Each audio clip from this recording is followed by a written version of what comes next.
অজু করে আয়না দেখলে কি অজু ভেঙে যায়? আরফাত ফারজান আপনি লিখেছেন, স্বামীর সামনে টিপ লাগালে গুনাহ হবে কি? সৌন্দর্য বর্ধনের জন্য লাগাতে পারেন, কোনো অসুবিধা নেই, সেটি জায়েজ আছে। এরপরে এমআরএস এ তাবিয়াত ইয়াদি থেকে আপনি লিখেছেন, মেয়েদের মাসের একটা নির্দিষ্ট সময় নামাজ পড়তে হয় না, ওই সময় কি নখে নীল পালিশ লাগাতে পারবে?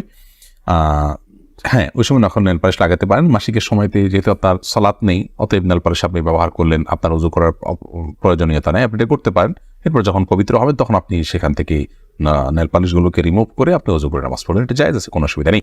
বিথি রহমান আপনি লিখেছেন, নামাজের সিজদা করতে গেলে ছোট বাচ্চা সিজদার জায়গায় বসে থাকলে কোথায় সিজদা দিব? সেক্ষেত্রে একটু ডানে বামে আপনি সরে সিজদা করতে পারেন, তাতে কোনো অসুবিধা হবে না। একটু এক কদম ডানে সরে গেলেন বা এক কদম বামে সরে গেলেন কিংবা এক কদম পেছে সরে গেলেন, কোনো অসুবিধা নেই। আর যদি কোনোই জায়গা না থাকে তাহলে এক হাতে আলতো করে বাচ্চাকে একটু সরিয়ে তারপর আপনি সিজদা করতে পারেন, কোনো অসুবিধা নেই। এরপরে চামেলি খাতুন আপনি লিখেছেন, পরিবারের সদস্যদের সঙ্গে শান্তি বজায় রাখার জন্য ছোট ছোট মিথ্যা বলা যাবে কিনা? ছোট ছোট মিথ্যা আর বড় বড় মিথ্যা, মিথ্যা সর্বাবস্থায় ঘৃণিত এবং জঘন্য অপরাধ, এটি মৌলিকভাবে করা যাবে না। তবে দুজনের মধ্যকার বিবাদ মেটাবার জন্য যদি মিথ্যা বলতে হয়, একজনের কাছে গিয়ে অন্যজনের ব্যাপারে ইতিবাচক কথা, এমন কোনো কথা বলা যাতে করে তাদের মধ্যে সম্পর্কটা জোড়া লাগে, তো সেটাকে শরিয়া জায়েজ রেখেছে।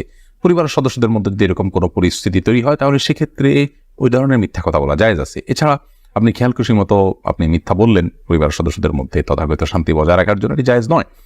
বরং সত্যবাদিতার অভ্যাস আমাদের মধ্যে গড়ে তুলতে হবে। মিথ্যা আজ আমাদের রন্ধ্রে রন্ধ্রে ঢুকে গেছে, যার কারণে আমরা আমাদের কেনাকাটা, আমাদের কাজকাম, আমাদের শিক্ষা জীবন, আমাদের শিক্ষকতার জীবন, আমাদের কর্মজীবন, আমাদের জীবনের প্রতিটা ক্ষেত্রে আজ মিথ্যার সয়লাভ হয়ে গেছে।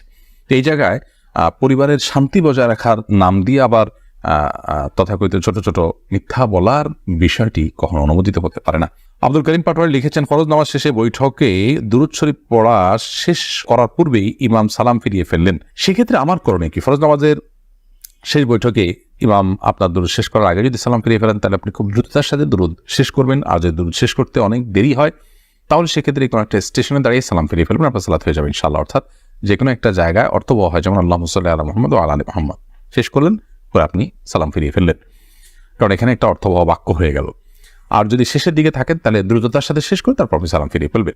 আফসানা শারমিন রোশনি আপনি লিখেছেন, আমার ছেলে 5 দিনের হায়াত নিয়ে দুনিয়াতে এসেছিল, আমার সন্তানকে আমার জন্য সুপারিশ করবে আল্লাহর কাছে? বল, আপনার সন্তান আল্লাহর কাছে ইনশাআল্লাহ বিদিন আপনার জান্নাতের পথকে সুগম করবে কিয়ামতের ময়দানে, এবং এ ধরনের সন্তান বাবা মার জন্য জান্নাতে অপেক্ষা করবে, এরকম বিভিন্ন বর্ণনা পাওয়া যায়। যদি আপনি সবর করতে পারেন, আল্লাহ তাআলা আপনাকে সবর করার তৌফিক দান করুন এবং উত্তম দান করুন। মোহাম্মদ মুনতাসির মাহমুদ আপনি লিখেছেন, নামাজে যদি নিজের অনিচ্ছা সত্ত্বেও কোনো দুশ্চিন্তা চলে আসে তাহলে কি নামাজের কোনো ক্ষতি হবে?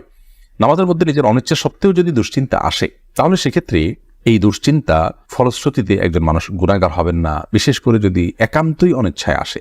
কিন্তু সেটাকে যদি কন্টিনিউ করতে থাকেন তিনি, অর্থাৎ ভাবতেই থাকেন, ধরুন দুনিয়ার কোনো বিষয় মনে পড়লো আপনার জন্য যেটা দুশ্চিন্তার, এরপর ওইটা নিয়ে আপনি নামাজের মধ্যে ভাবতেই থাকলেন, তাহলে সেটা অবশ্যই আপনার জন্য গুনাহের বিষয় হবে এবং নামাজের আপনার যে প্রাণ সেটাকে নষ্ট করবে। হঠাৎ কোনো দুশ্চিন্তা হলো এবং মুহূর্তের মধ্যে সেটাকে আপনি ভুলে গিয়ে সালাতে মনোযোগী হয়ে গেলেন, তাতে কোনো অসুবিধা নেই, এটা ইচ্ছার বাইরে হয়েছে। আর আখিরাত নিয়ে, আল্লাহর ভয়, কবরের আযাব, এই জাতীয় বিষয় নিয়ে যদি আপনার দুশ্চিন্তা হয় সেটা তো খুব প্রশংসনীয় বিষয়, কারণ সেটা আপনার সালাতকে আরো বেশি আপনার আল্লাহর কাছে গ্রহণযোগ্য করবে ইনশাআল্লাহ। জোস মাসুম মামুন এআইডি থেকে আপনি লিখেছেন, আমার ভাতিজা আমাকে ছোট আব্বু বলে ডাকে, এতে কোনো সমস্যা হবে কিনা? দেখুন, আপনার ভাতিজা যদি আপনাকে ছোট আব্বু বলে ডাকে তাহলে সেক্ষেত্রে মৌলিকভাবে কোনো অসুবিধা নেই, কারণ আমাদের দেশে অনেক এলাকাতে চাচাকে ছোট বাবা বলা হয়। ছোট বাবা বলা হয় এটা রূপক অর্থে, তাকে সত্যিকারের পিতা মনে করে বাবা বলা হয় না। মানে আম্মুর রাজুল ইসলাম ওয়াবি, একজন কারোর চাচা তার বাবার মতোই অনেকটা শ্রদ্ধার জায়গা থেকে এবং অন্য অনেক দিক থেকে, সেই জায়গা থেকে তাকে ছোট আব্বু বলার যে প্রচলন আছে, এই প্রচলনটা আপনার রূপক অর্থে বলা হয়, সেই অর্থেই প্রচলনটা আছে, যার কারণে এটাতে আপনার বাপ নয় তাকে বাপ ডাকার যে অপরাধ, সে অপরাধ বা সে গুনাহ এখানে হবে না, কারণ ওই উদ্দেশ্যে কেউ বলেও না এবং বাবা হিসেবে গণ্য করে না। ইবাদত ইসলাম আপনি লিখেছেন, অজু করে আয়না দেখলে কি অজু ভেঙে যায়? না, এতে কোনো অজু ভাঙে না।